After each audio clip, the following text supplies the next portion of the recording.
कैसे हैं सब लोग। पेज नंबर 33 डिस्कस करते हैं।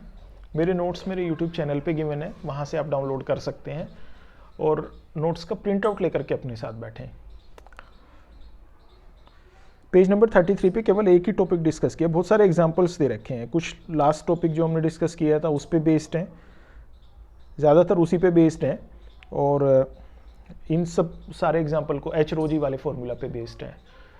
Depth at pressure at depth H रोजी, उस पे बेस्ड बहुत सारे ये सब हैं, तो इनको प्रैक्टिस कर लेंगे। अब एक टॉपिक ये पास्कल्स लॉ है, ये टॉपिक मैं डिस्कस कर रहा हूँ।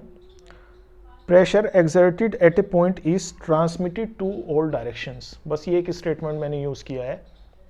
Pascal's law states that pressure exerted at a point is transmitted to all directions, और बस एक एक्सप्रेशन इसका लिख दिया, F1/A1 is equal to F2/A2।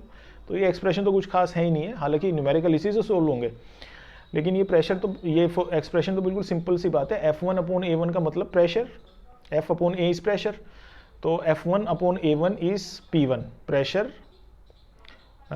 Eight point 1, और दूसरी तरफ लिखा है F2/A2।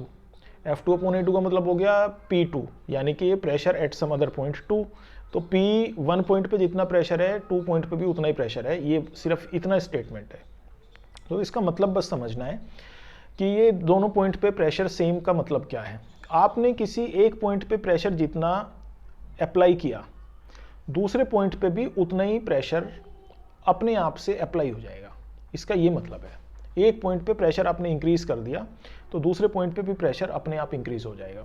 फॉर एग्जांपल एक बलून है या एक पिस्टन है, इस पिस्टन पूरा का पूरा क्लोज्ड है और ऊपर की तरफ एक सिरिंज जैसे हम लेते हैं, तो सिरिंज की पूरी बॉडी हो गई ये कंटेनर, और ऊपर यहाँ पे पिस्टन लगा रहता है।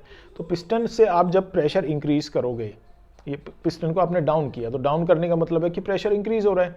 तो आप जो ऊपर प्रेशर लगा रहे हो वो तो पिस्टन के ऊपर लगा रहे हो, तो प्रेशर कहाँ इंक्रीज होना चाहिए? केवल उस ऊपर के पोर्शन में इंक्रीज होगा, या उसके इनसाइड में जो लिक्विड फील्ड है या कोई गैस फील्ड है, उस गैस के हर एक पॉइंट पे प्रेशर इंक्रीज हो जाएगा? हर एक पॉइंट पे प्रेशर इंक्रीज होता है।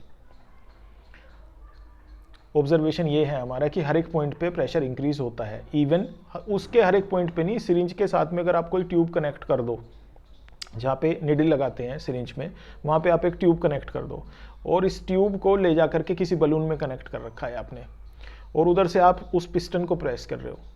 तो जब पिस्टन प्रेस करोगे तो जितना प्रेशर आपने इसमें इंक्रीज किया है उतना बलून में भी इंक्रीज हो जाएगा, जबकि ये पूरा एक ट्यूब से कनेक्टेड था। बलून में तो आपने कोई प्रेशर लगाया ही नहीं, लेकिन यहाँ पे प्रेशर इंक्रीज करने से, सिरिंज में प्रेशर इंक्रीज करने से, सिरिंज के इनसाइड वॉल्यूम में प्रेशर इंक्रीज करने से वहाँ पे बलून के इनसाइड में भी प्रेशर इंक्रीज हो जाएगा, दोनों जगह सेम ही प्रेशर होगा। तो ये क्या हुआ है, ये प्रेशर एक पॉइंट पे लगाने से वो इक्वली सभी डायरेक्शंस में इक्वली ट्रांसमिट हो गया है।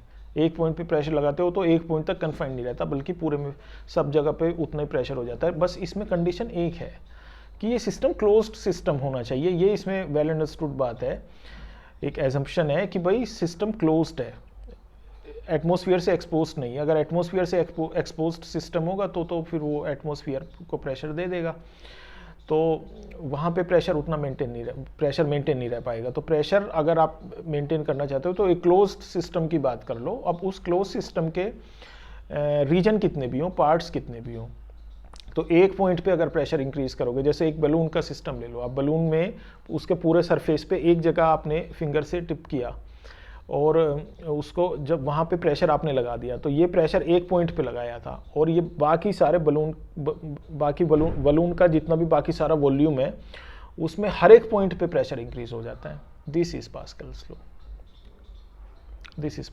लॉ। और इस पे बेस्ड एक एप्लीकेशन है, नेक्स्ट पेज पे डिस्कस करेंगे कि थोड़ा सा समझ लेते हैं, हल्का सा इंट्रोडक्शन उसका, कि जैसे एक सिरिंज यहाँ पे, एक सिरिंज यहाँ पे, ये नैरो विड्थ की है, ये लार्जर विड्थ की है। तो यहाँ पे आप जब प्रेशर इंक्रीज करते हो तो यहाँ पे भी उतना ही प्रेशर ट्रांसमिट हो जाता है, और इस उतने ही प्रेशर के कोरस्पॉन्डिंग जब फोर्स कैलकुलेट करते हो तो वो काफ़ी ज़्यादा हो जाती है, क्योंकि उसका एरिया ज़्यादा, विड्थ ज़्यादा है ना, तो क्रॉस सेक्शन एरिया ज़्यादा है। तो इस उतने ही प्रेशर के कोरस्पॉन्डिंग जब फोर्स कैलकुलेट करते हो, एरिया से मल्टीप्लाई करके करोगे तो वो फोर्स ज़्यादा मिल जाती है। तो ये इस पास्कल्स लॉ पे बेस्ड एप्लीकेशन है। तो प्रेशर तो इक्वली ट्रांसमिट हुआ ना, उस प्रेशर के कोरस्पॉन्डिंग फिर आपको फोर्स लार्ज मिल गई। तो दिस इज पास्कल्स लॉ। तो इस पेज पे तो बस इतना ही था। नेक्स्ट टॉपिक के साथ नेक्स्ट पेज नंबर 34 पे कंटिन्यू करेंगे।